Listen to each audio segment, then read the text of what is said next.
प्रणाम सभी भैया बहनों को। आज हम इकाई 7 फसल उत्पादन में इकाई 7 के अंतर्गत फसलों की खेती का अध्ययन फर्स्ट चैप्टर पढ़ेंगे। इस चैप्टर पर 5 अंक रहेंगे। 5 अंक का एक प्रश्न आएगा। तो कोई भी एक फसल समझाने के लिए 2 प्रश्न पूछे जाएंगे। 2 में से एक फसल समझाना है आपको। फसलों की खेती का अध्ययन फर्स्ट। तो सबसे पहली फसल पढ़ते हैं हम, धान की फसल। तो धान की फसल में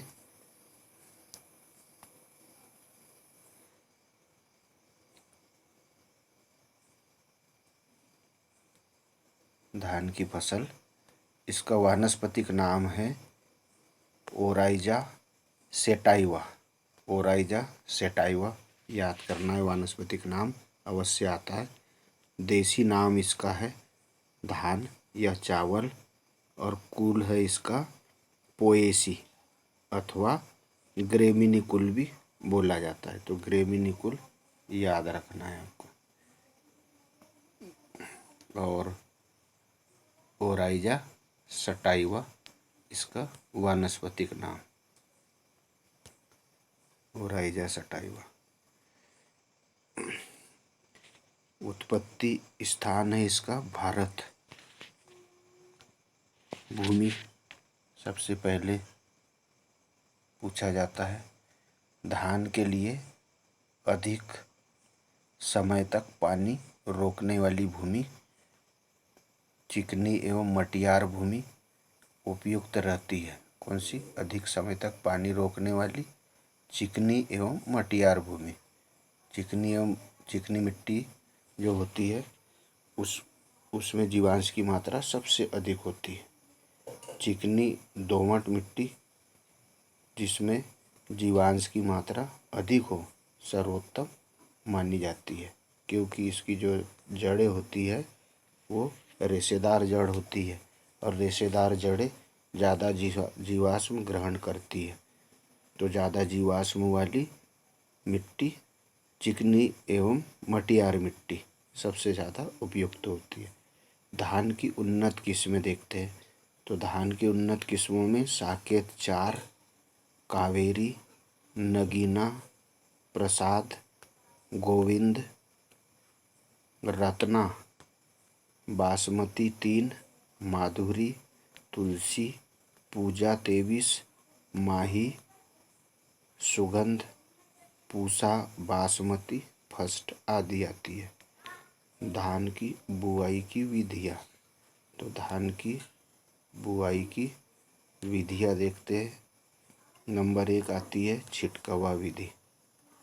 तो छिटकवा विधि में इस विधि में तैयार किए गए खेत बीजों के समान से छिड़क दिया जाता है।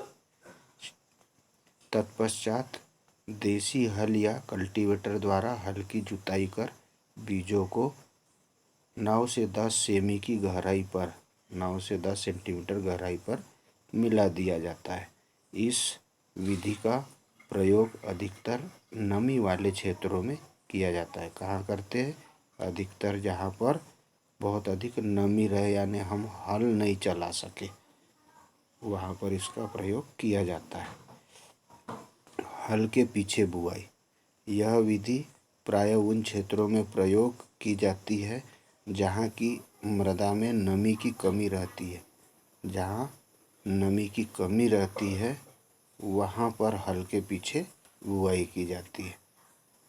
इस विधि में हल के पीछे पीछे लाइनों में बुआई की जाती है चाड़ा बांध करके, तथा बुआई के पश्चात पाटे का प्रयोग भी किया जाता है। पाटा लगाना अनिवार्य होता है। क्यों? क्योंकि जब हम हल के पीछे नरवाई में बुआई करते हैं तो बीज खुले रह जाते हैं, तो बीजों को ढकने के लिए पाटा लगा दिया जाता है।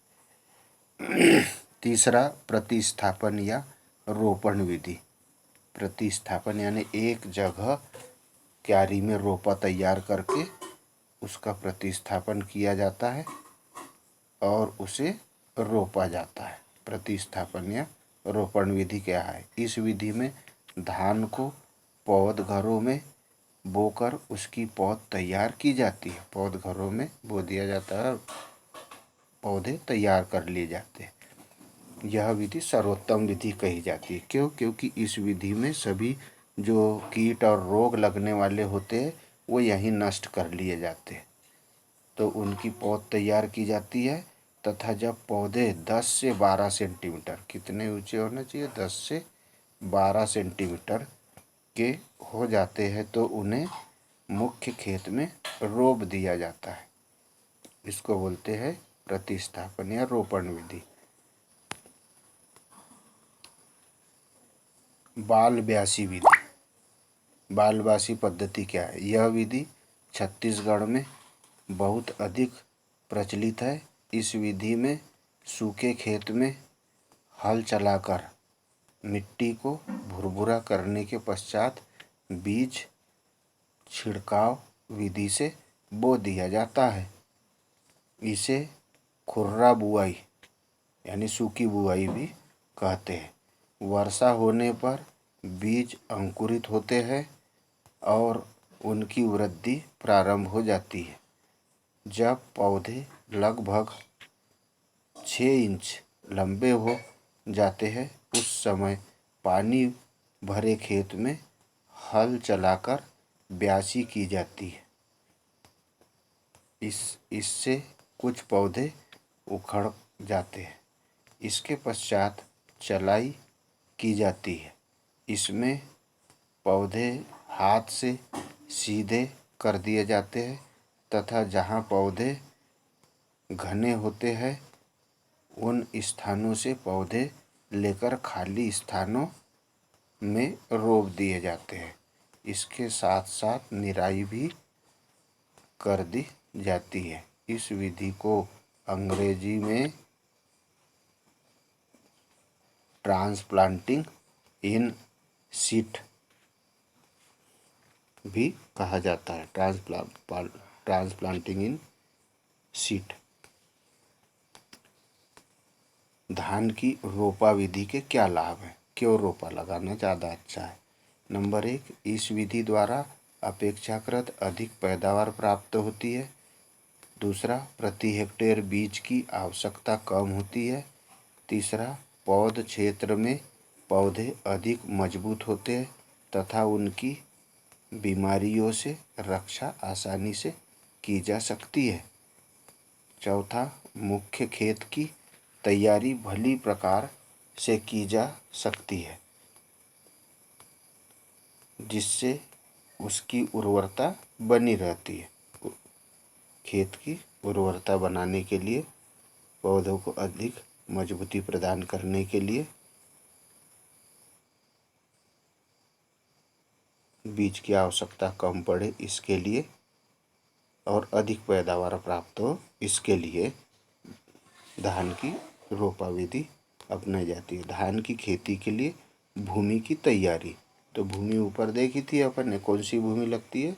मटियार भूमि या दोमट भूमि या चिकनी भूमि, चिकनी, मटियार या दोमट भूमि। इसकी तैयारी कैसे करते हैं? धान की खेती के लिए निचली खेत जहाँ पानी रुक सके का चयन करके मिट्टी पलटने वाले हल से गहरी जुताई करनी चाहिए। तत्पश्चात 3 से 4 बार देसी हल से या डिस्क हेरो द्वारा जुताई करके पिछली खेती के ठूंठ तथा खरपतवारों को हटा देना चाहिए। रोपाई से 15 दिन पूर्व खेत में पानी भर देते हैं। रोपाई पूर्व खेत में 2 बार पड़लर क्या चलाते? पड़लर घुमा देते, तो धान की खेती की तैयारी हो जाती है। बीज दर कितनी लगती है देखते हैं।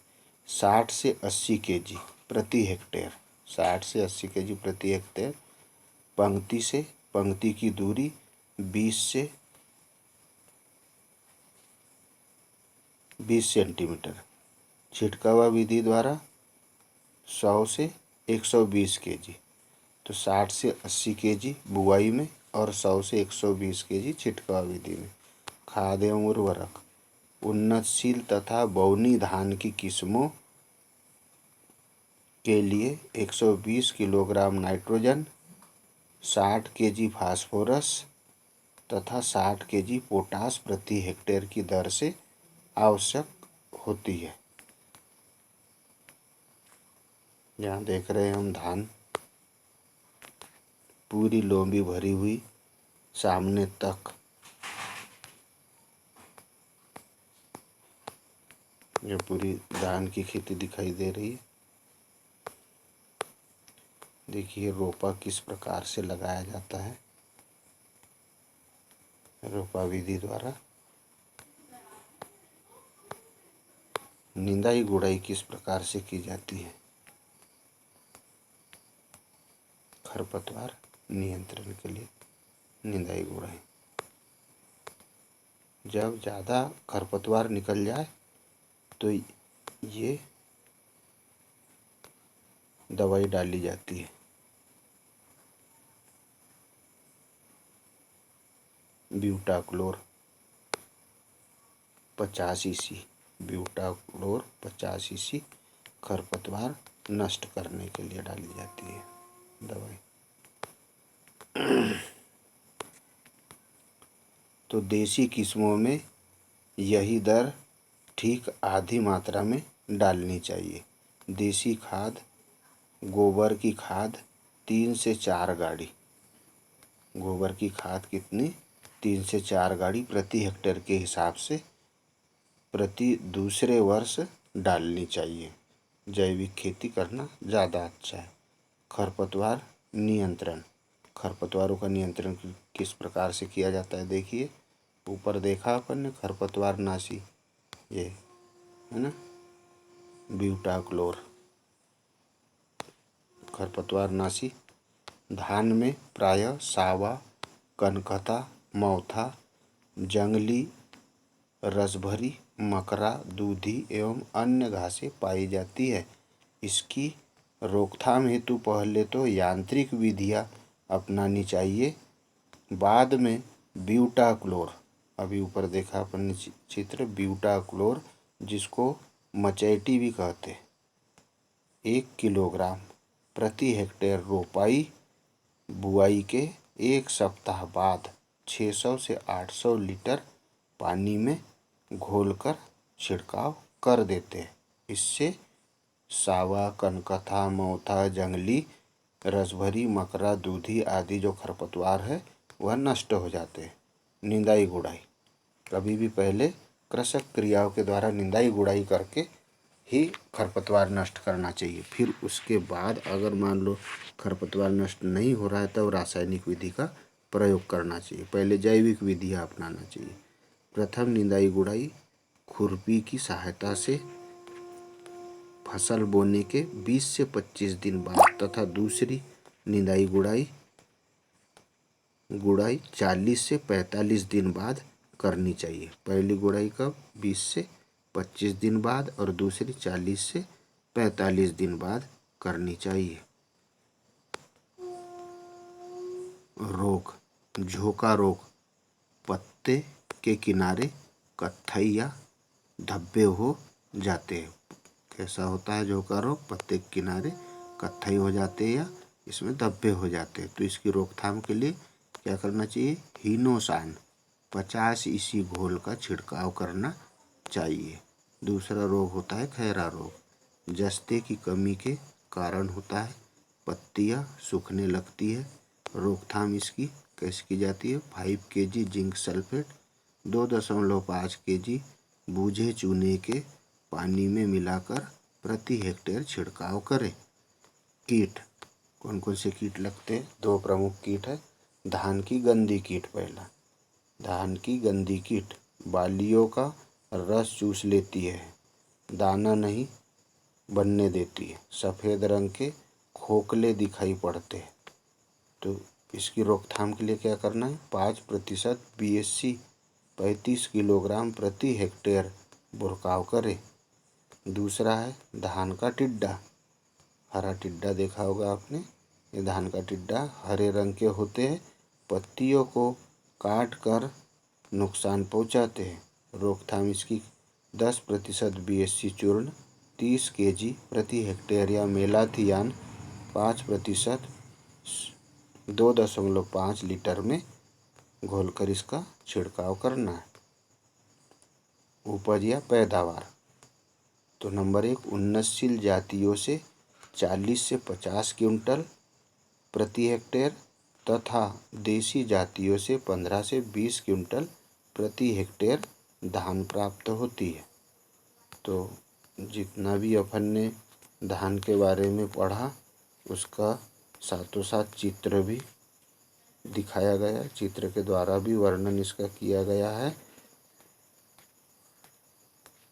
इस प्रकार से हम बीज दर जो बीज लेंगे, साफ बीज बोएंगे। NPK की मात्रा डालने के लिए DAP का प्रयोग करेंगे, तो इसमें 18-40 18 नाइट्रोजन और 40 DAP हो।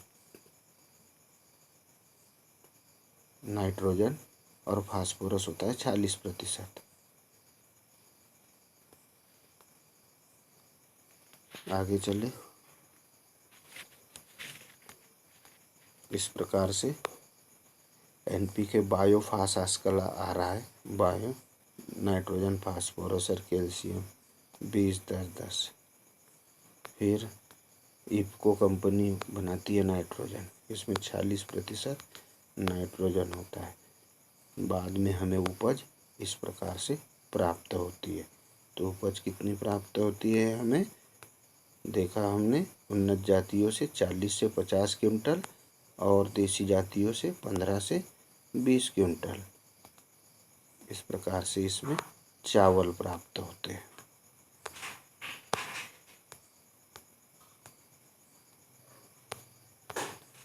तो गृह कार्य आज का धान की खेती का निम्न बिंदुओं के आधार पर वर्णन कीजिए। पहला वानस्पतिक नाम एवं कुल, दूसरा धान की बीज दर, तीसरा उन्नत किस्में, चौथा खाद उर्वरक की मात्रा और खरपतवारनाशी, कोई 2 रोग व कीट, धान की उपज।